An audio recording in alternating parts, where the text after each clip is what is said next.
মানব পাচারে ১,১২৮ কোটি টাকা আত্মসাৎ, মোস্তফা কামাল, নিজাম হাজারী সহ ৩০ জনের বিরুদ্ধে মামলা।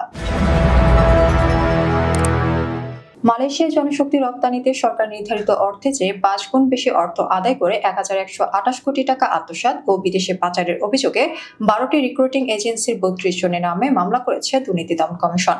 মামলায় আসামি হয়েছেন সাবেক অর্থমন্ত্রী আহম মোস্তফা কামাল ও সাবেক সংসদ সদস্য নিজাম হাজারী।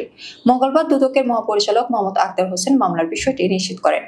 মামলায় ১২ এজেন্সির ৩২ জনকে আসামি করা হয়েছে। এই প্রতিষ্ঠানগুলো ৬৭,৩৮০ জন শ্রমিকের ১,১২৮ কোটি ৩১,৫০,০০০ টাকা আত্মসাৎ করেছেন বলে এজাহারে বলা হয়েছে। শ্রমিক প্রতি এসব প্রতিষ্ঠান ১,৬৭,৫০০ টাকা বেশি নিয়েছে বলে অভিযোগে বলা হয়।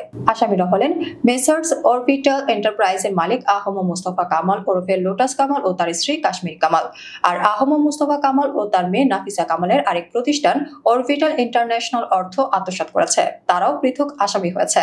এই স্নিগ্ধা ওভারসিজের মালিক ফেনী ২ আসনের সাবেক এমপি নিজামউদ্দিন হাজারী, তার স্ত্রী নূরজাহান বেগমকেও আসামি করা হয়েছে।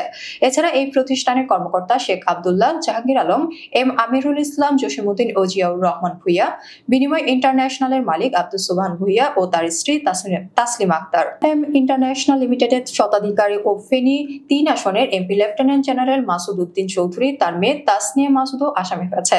মেসার্স ইউনিক ইস্টার্ন লিমিটেডের স্বত্বাধিকারী নূর আলী ও তার স্ত্রী সেলিনা আলী ও মেয়ে নাবিলা আলী ছাড়াও আসামি হয়েছেন প্রতিষ্ঠানটির কর্মকর্তা নাসির উদ্দিন আহমেদ ও খন্দকার শওকত হোসেন। ক্যাথারসিস ইন্টারন্যাশনাল লিমিটেডের মালিক মোহাম্মদ রুহুল আমিন ও তার স্ত্রী লুৎফুর নেসা শেলি মামলায় আসামি হয়েছেন। ঢাকা ২০ আসনের সাবেক সংসদ সদস্য ও মেসার্স আহমেদ ইন্টারন্যাশনালের মালিক বেনজির আহমেদ আসামি হয়েছেন।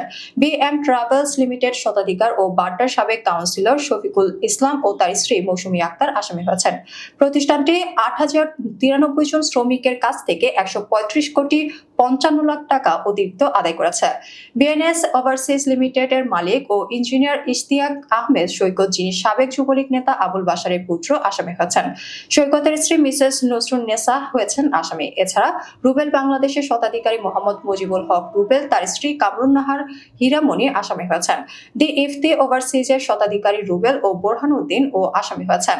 এজাহারে বলা হয়, পরস্পরের যোগ সাজশে অপরাধজনক বিশ্বাস ভঙ্গের মাধ্যমে অসৎ উদ্দেশ্যে সরকারি ক্ষমতার অপব্যবহার করে সাবেক মন্ত্রী, এমপি, উপজেলার চেয়ারম্যান, কাউন্সিলর হিসেবে দায়িত্ব পালনকালে, বাইরার বিভিন্ন পদে দায়িত্ব পালনকালে সিন্ডিকেট করে বিএমইটি ও বাইরার রেজিস্ট্রেশনের শর্ত ভঙ্গ করে সরকার নির্ধারিত ৭৮,৯৯০ টাকার চেয়ে ৫ গুণ অতিরিক্ত টাকা গ্রহণ করেছে শ্রমিকদের কাছ থেকে।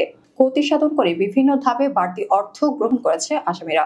প্রভাব খাটিয়ে চুক্তিবদ্ধ আইনসঙ্গত পারিশ্রমিক ব্যতীত এবং চুক্তির শর্ত মোতাবেক কর্মকাণ্ড না করে পাবলিক সার্ভেন্ট হিসেবে অবৈধ পারিতোষিক গ্রহণ করে মালয়েশিয়ায় প্রেরিত কর্মীর কাছ থেকে পাসপোর্ট, স্বাস্থ্য পরীক্ষা এবং প্রতি কর্মীর কাছ থেকে নির্ধারিত ফির অতিরিক্ত অর্থ গ্রহণপূর্বক আত্মসাৎ করেছেন।